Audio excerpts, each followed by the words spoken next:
knowing what God is doing in other people's life is really realizing that whether I understand it, whether I see it, whether they show up in material blessings or not, God is at work in other people's lives, even if it does not look rational to me. And I can't be in a position where I make conclusions just because of how I perceive that God is working in other people's life or not working in their lives. I've been dragging my feet on this post for a couple of weeks, and that's because I want my post to be as kind and compassionate as possible. And I'll try. But it's basically around the concept of testimonies and how we Christians testify. You know that thing that we do where we come out publicly and share how God has been good to us in an experience or something that we went through. Yeah, that thing. I think we've lost the plot when it comes to testimonies. How we share testimonies in a way that centers us as against centering God, and also kind of compares our experiences to other people and positioning us as maybe special children of God or favored children of God because we're experiencing some things that we think is better than other people or other people are not experiencing. And these are mostly material things, to be honest. I think we're missing it. This post was triggered by an Instagram post that I saw a Christian influencer do a couple of weeks ago, where they basically shared an experience that they've been going through for a couple of years and different instances within that experience where things happen fast for them or speedily for them compared to other people. In fact, they called out somebody that had a slower experience compared to them, and the post was basically centering them and how they are special, they operate on a different dimension of speed, and they are special children of God. And it was tied with a nice bow at the end of, oh, if you are looking up to God for this kind of things, I pray that you receive the grace of speed and wanting. And I was so confused when I saw the post. I had to show my sister that, is there something off about this post? Because you sharing your life experience and your story time and something that happened to you and tying it with a nice God-sized bow at the end is not a testimony. I had to check with my sister, like, am I missing something? Because one, this testimony could have been shared without the comparison with other people that you don't even know that you have the permission to actually share what they are doing. And I also think the testimony was just self-centered, self-aggrandizing with a nice God-sized bow at the end. And the fact that you put God at the end of the testimony does not really make it a testimony. In fact, feel free to share your gist and your story time. Social media is here for that as well. But let's not share things that are called testimonies that does not point people to God or does not describe the nature and character of God. And that's where I take an issue. In fact, before we even go to that, let's look at the word testimony by itself. What does it even mean? The dictionary meaning of testimony basically means that someone providing proof or evidence about something or someone else. So imagine this scenario. You go to the court of law as a witness, and the judge asks you to testify about someone whose nature and character is being called to question.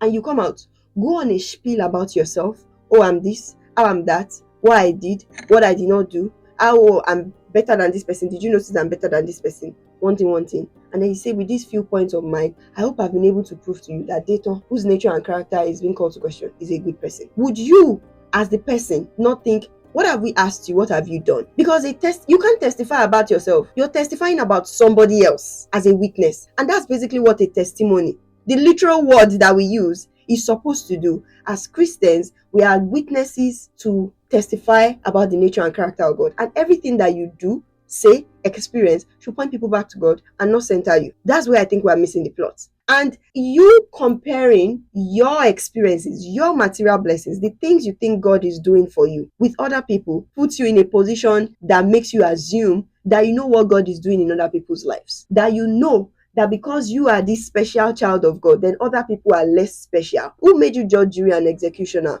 over the people that are special? The fact that you're experiencing material blessings has nothing to do with other people's place in God's life. You don't know where God is at work in other people's life. So you have no right to be comparing what God is doing in your life, material things, to the material evidence you see in other people's lives. It has nothing to do with your standing with Christ. All of this that we receive is just mercy and grace and favor that we're receiving from God. And God in his sovereignty decides how you want to disburse these material blessings. We just receive in humility and point people back to him. That's all our testimonies are supposed to do. And don't get me wrong, the gist and the story times, they are necessary for socialization and human engagement. But don't wrap your gist and your experience and centering yourself as a testimony. You are not testifying. to the goodness of God. And I get it. Social media is a very tricky place. You have barely enough attention of people and barely enough characters to express yourself. I understand it.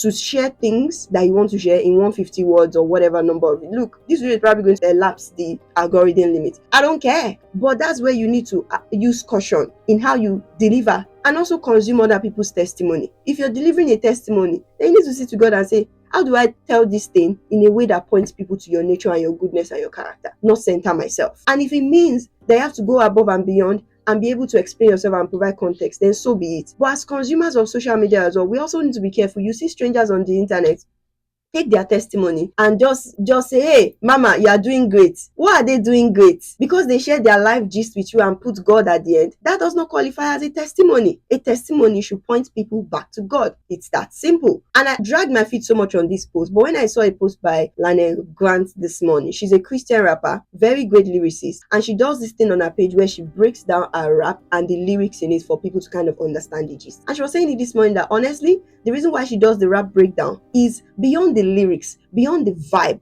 beyond the entendres. She wants people to get the message in the lyrics. You know, you may vibe to and forget what she said. So she explains the lyrics that it's really less about her lyrics and how great she is as a lyricist, but more about how pointing people to Christ, her contribution to the Go Ye Commission, her contribution to the Make Disciples, and she wants to go a step further to make people understand what she is saying in the lyrics. It is easy to have the spotlight on her as an artist. As a Christian, it's easy to have the spotlight on you, especially when you're being blessed, which is a good thing. But you need to take the time to point people to God and don't just call things a testimony and share about your life story and life experience and how you're a special child of God. So let's not get it twisted. The moment you see that you're centering yourself, the moment you see that you're comparing yourself with other people in how God is materially blessing you, you've lost the plot. Love does not compare that way. Knowing what God is doing in other people's life is really realizing that whether I understand it, whether I see it, whether they show up in material blessings or not, God is at work in other people's lives, even if it does not look rational to me. And I can't be in a position where I make conclusions about my standing with Christ or my special place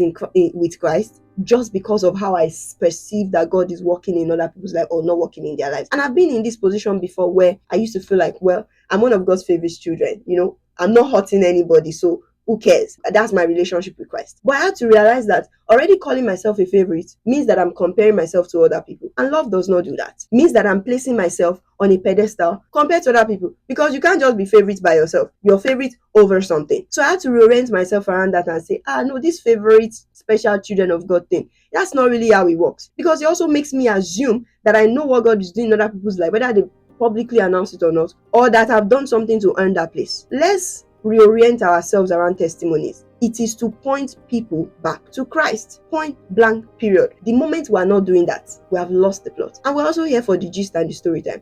But please don't call your gist and story time and let me yap about it to strangers on the internet without context and then tie a God-sized bow on it and say, this is my testimony. It's not your testimony. This is your story. God help us.